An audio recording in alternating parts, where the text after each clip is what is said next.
Hello বন্ধুরা, উর্মিলা রান্নাঘরে অনেক অনেক স্বাগত জানাই আর অনেক অনেক ভালোবাসা নিয়ে আজকে আমার রান্না করে দেখাবো বান মাছ দিয়ে কারকলের রেসিপি।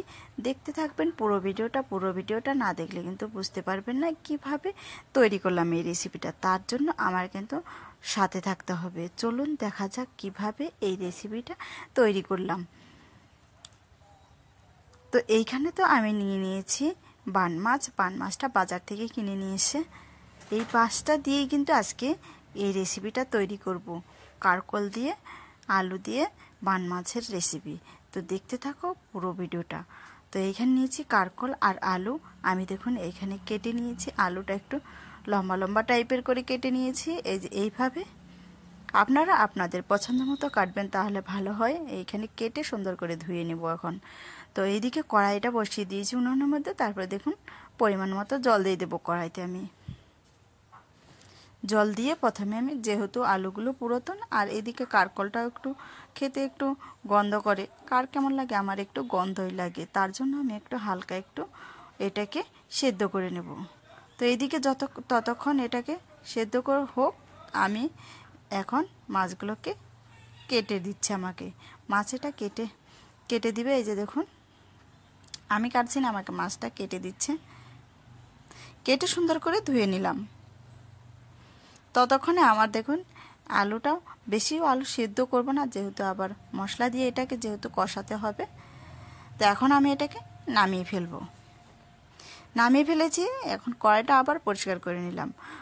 দিয়ে দিব সরষের তেল।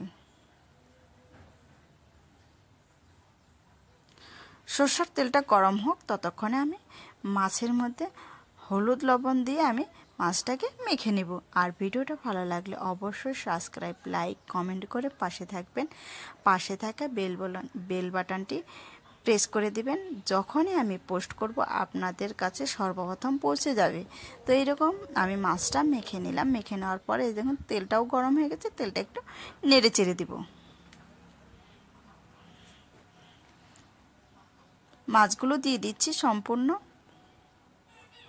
এরকম বান মাছের রেসিপি কার কার খেতে ভালো লাগে অবশ্যই কিন্তু কমেন্টে বলে যেও। আর কে কোথা থেকে দেখছো অবশ্যই একটু কমেন্টে বলে যাবে, তাহলে আমার উত্তরটা দিতে কিন্তু সুবিধা হয়। এ মাছ তো এপিষ্ট ভাজি হয়ে গেছে। এই মাছগুলো যেভাবে ভাজুক না কেন একটু কিন্তু ভেঙে যাবে না। তো আমার এপিষ্ট ভাজি হয়ে গেছে। মাছটা এখন আমি উল্টে দিলাম। উল্টে পাল্টে নেড়ে চেড়ে এখন আমি এটাকে নামিয়ে ফেলবো।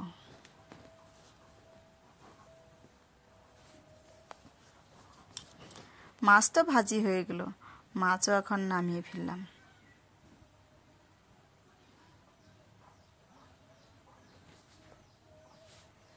সম্পূর্ণ মাছ এইভাবেই নামিয়ে ফেললাম। এই যে দেখাচ্ছি। তারপরে ওই তেলের মধ্যেই আমি দিয়ে দেবো, আর কোনো তেল দেব না। ওই তেলের মধ্যেই দিয়ে দিচ্ছি কালো জিরে আর শুকনো লঙ্কা ফোড়ন। এইখানে আমি দেখুন দিয়ে দিচ্ছি পেঁয়াজ বাটা। একটা পেঁয়াজ দিয়েছি, পেঁয়াজ বাটা দিয়েছি।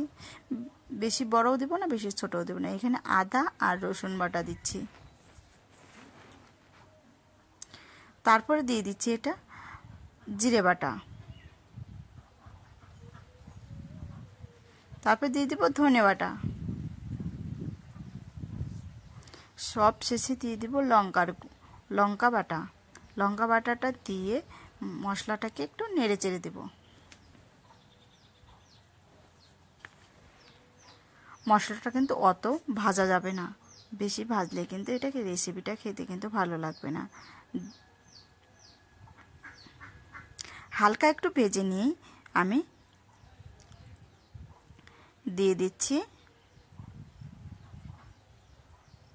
এই দেখুন এইভাবে হালকা ভেজে নিয়ে আমি দিয়ে দেব সবজিগুলো। সেদ্ধ করা সবজিগুলো দিয়ে মশলাটার সাথেও কিন্তু কষাতে হবে, না হলে কিন্তু এই রেসিপিটা খেতে কিন্তু একদমই ভালো লাগবে না। এইভাবে করে মশলা দিয়ে আর সবজি দিয়ে কষাতে থাকবো। তারপরে দেখুন এখানে দিয়ে দিচ্ছি স্বাদমতো লবণ আর দিয়ে দিব হলুদের গুঁড়ো। দিয়ে আবারও আমি নেড়ে চেড়ে দিব।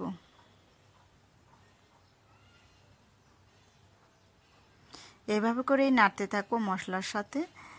সবজিটা কারকলের তরকারি রান্না করছি। এইভাবেই নেড়েচেড়ে নিচ্ছি। মশলাটা যখন কড়াইয়ের মধ্যে হালকা লেগে আসবে তখন আমি দিয়ে দিব জল। দেখেছেন তো হয়ে এসছে। এখন আমি পরিমাণ মতো জল দিয়ে দিব।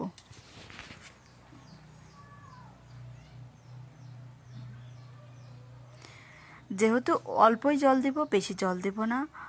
যেহেতু আগে থেকে আলু আর কারকলটা আমি সিদ্ধ করে নিয়েছিলাম, আর কষানোর সময় একটু ভাজি হয়েছে, তার জন্য অতটাও বেশি কিন্তু জল দিতে হবে না। অল্প পরিমাণ জল দিয়েছি। তারপরে দেখুন যখন ঝোলটা ফুটে আসবে তখন দিয়ে দেব কয়েকটা কাঁচা লঙ্কা ফাটানো।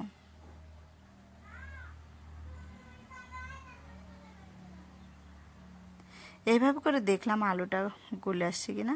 না, তাতে অনেকটাই সেদ্ধ হয়ে গেছে আলুটা। নেড়ে চেড়ে দিব আবারও।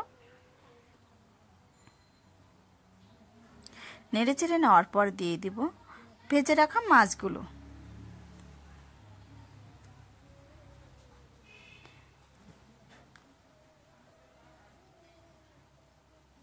এই দেখুন তরকারিটা মাছটা দিয়ে 2 মিনিটের মতো আমি জাল দেব। বেশি জাল দেওয়া যাবে না কিন্তু আবার।